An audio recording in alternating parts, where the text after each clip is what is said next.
ಒಬ್ಬರ ಮೇಯಾಗೂ ರೇಷ್ಮೆ ಹಂಗೆ ಇಲ್ಲ ಚಲೋ ಬೆಳೆ ಕ್ವಾಲಿಟಿ ಅಲ್ರಿ. ಅಲ್ಲಿ ಬಟ್ಟೆ ಬೆಂಗಳೂರಾಗ ಈಗ ಬಟ್ಟೆ ಕೇಳಕ್ ಹೋಗ್ರಿ, ರೇಷ್ಮೆ ಬಟ್ಟೆ ಹೆಂಗ್ ಮಿಟ್ರಪ್ಪ ಅಂತ ಕೇಳಕ್ ಹೋಗ್ರಿ, ಕೇಳ್ರಿ ನೋಡೋಣ. ಮತ್ ನೀವ್ಯಾಕೆ ಹಿಂಗದ್ರಿ? ಹೋಗ್ಲಿ ಬಿಡ್ರಿ, ನೀವು ಸರಿ ಇಲ್ಲ.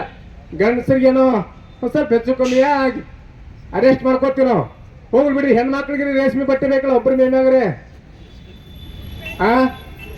ನಾ ಹುಟ್ಟಿದ್ದಕ್ಕೆ ರೇಷ್ಮೆ ಬೆಳೆಯಕ್ಕೆ ಹುಟ್ಟಿದವ್ರು ನಾವು.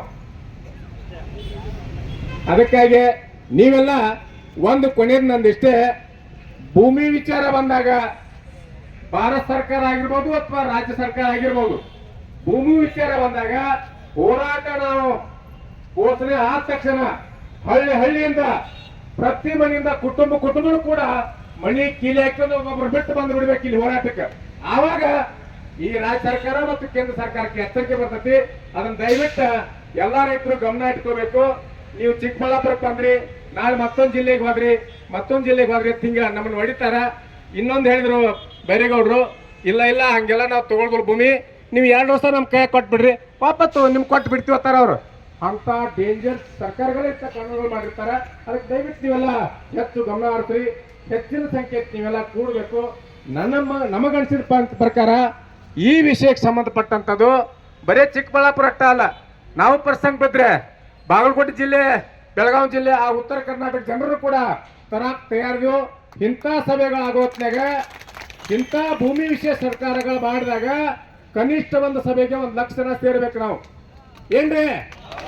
ಆವಾಗ ಈ ಮುಖ್ಯಮಂತ್ರಿದು ಲುಂಗಿ ಪಂಜೆ ಐತ್ರಿ, ನೀವು ಲುಂಗಿ ಏನ್ ಪಂಜೆ ಏನ್ ಹತ್ತಿರಿ ಅನ್ಕೋರಿ, ಅವ್ರ ಭಾರಿ ಅಪಾಯಕಾರಿ ಮನುಷ್ಯ.